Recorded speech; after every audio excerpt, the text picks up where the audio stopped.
I need to know why he don't want to have a kid. I just hope that his answer doesn't break my heart or our relationship.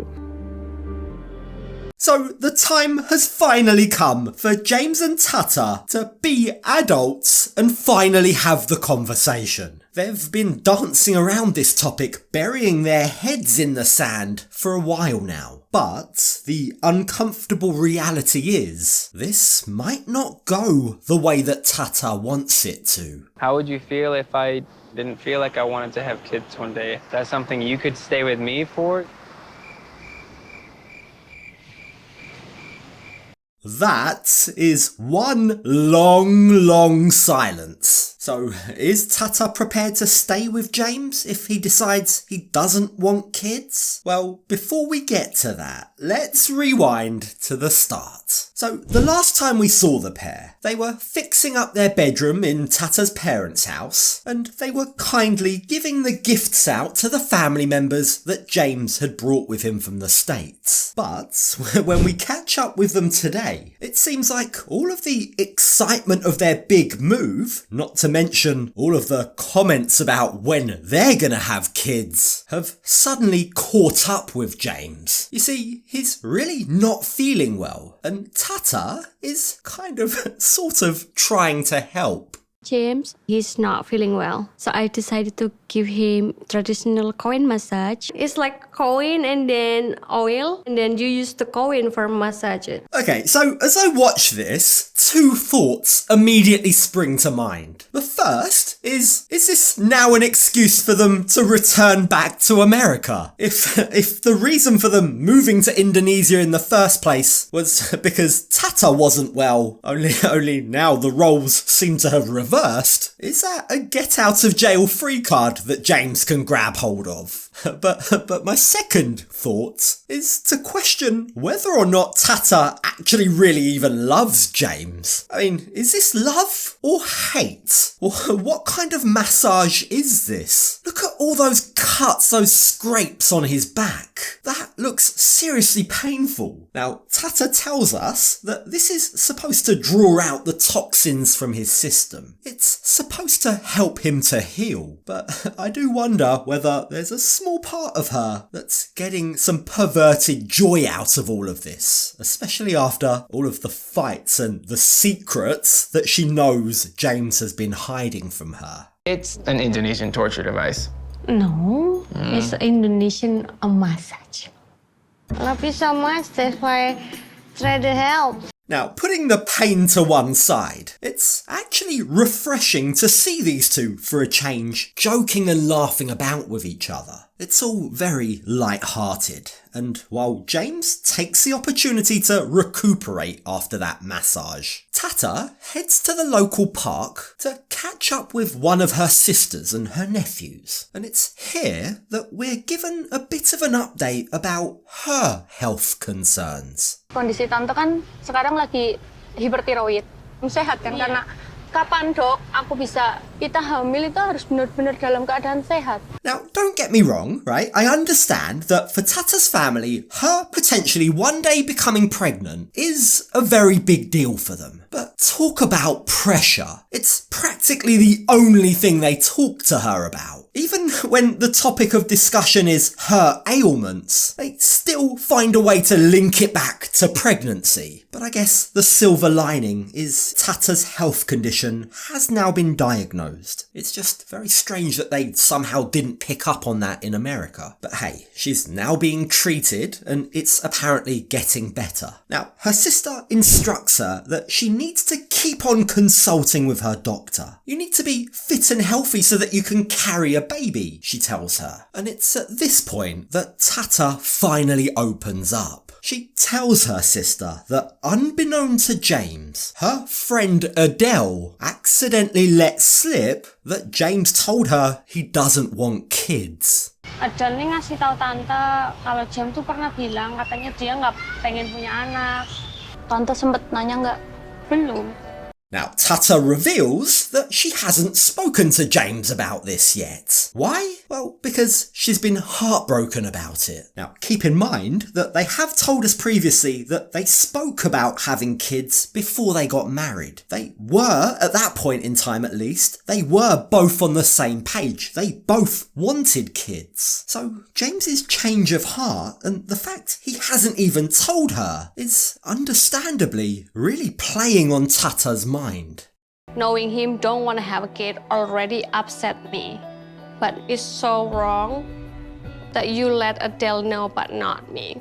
Yeah, that's a completely valid point. She's hurt. She's hurt that James spoke to her friend about it before having the guts to speak to her. That's the kind of thing that doesn't just hurt, it makes you lose trust in your partner. But what's interesting here is that unlike Tata, her sister seems to be quite calm and composed at this news. In fact, she goes on to give some surprisingly good advice. Ngomongnya baik-baik, jangan sambil emosi. Dengan emosi yang hari ini, marah yang harusnya tak jadi banyak karena ya sih emang tante juga ngerasanya tante kayak.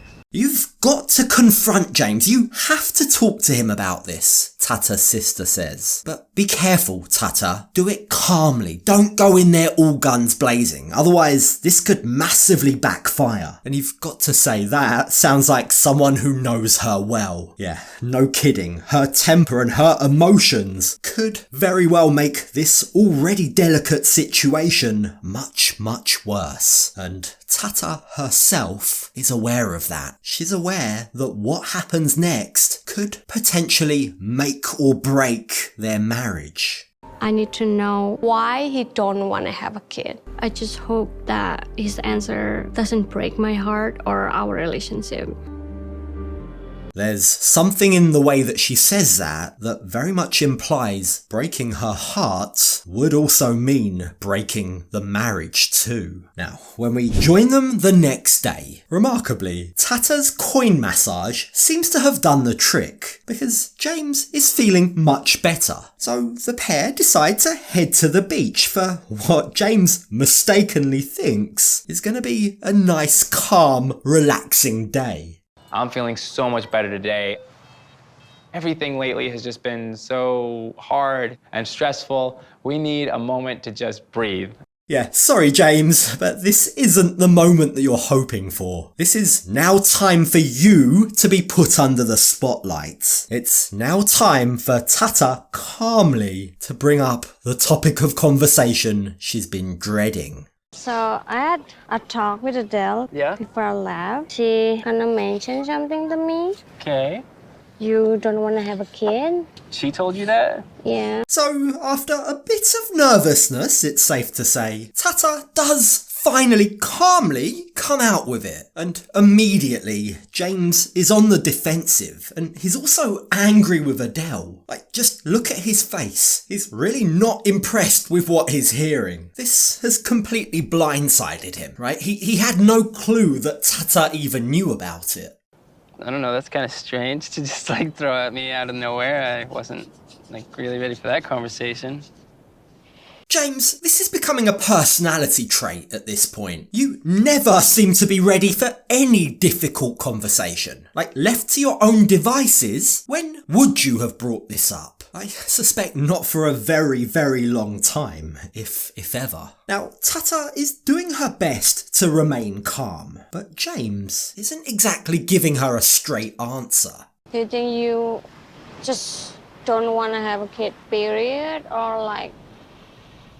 I haven't really completely made up my mind about that yet. Right, okay, so based on that answer, he's still leaving the door slightly open. He's giving Tata some hope. But he does clarify, he goes on to say he believes the world right now as it is a toxic place to raise children, and that is what scares him. Now, he acknowledges that he knows Tata wants to be a mum more than anything in the world, and in fact, he says to her, "You'd be a great mum." But, and there is a but, it sounds like he isn't convinced that that is a good enough reason to have a kid. He's not sure he's good enough. You can't just stop being a parent. Like, that's the rest of your life. It changes everything. And right now, I can't give them a great life. I don't even know if I can take care of us here. That does make sense. It's responsible, isn't it? I mean, if he doesn't even know how they can take care of themselves, whether or not they can survive selling banana chips, then choosing to hit pause and see how things pan out isn't exactly the worst idea in the world. After all, they do have time on their side. But where I think the issue arises is whether or not James is actually being honest here. Is that really his root cause? Is that really his big objection? Or is he just using Indonesia as an excuse? I think from what he says next, he might be swaying towards never having kids, regardless of whether or not he can give them a great life. How would you feel if I didn't feel like I wanted to have kids one day? Is that something you could stay with me for? And this right here is what it all comes down to. Would Tata still stay with him if definitively he decides that he doesn't want a kid? Would she be prepared to give up her dream of becoming a mum for James? Tata's pause seems to last forever, and I think that might be the answer in itself. It hurt me like so much. Because before we are married, we're talking about we're gonna have a kid, it's gonna be fun. Tata seems to be desperately clinging on. She refuses to give up hope of the life, the future with kids that she's always pictured for her and James. Now, having met her family, even though it's been very brief, you can already sense that for them, parenthood is everything. She's been brought up with that instilled in her, and so giving up that dream would be a massive sacrifice. But for now at least, the conversation ends with the pair of them agreeing to kick the bucket down the road for another day. I mean, I wish I could give you a solid answer one way or the other, but I think right now what we need to be focusing on is get ourselves settled here. James isn't ready to commit either way, and while he says he wants to get settled in Indonesia first, it kind of feels like he might just be buying time. For now, Tata agrees to wait. In fact, she goes as far as to say just having this conversation has made her feel better. But this isn't a problem that's magically gonna go away. And I can't help but feel that the longer they wait before they decide, the bigger the blow up about the decision will eventually be.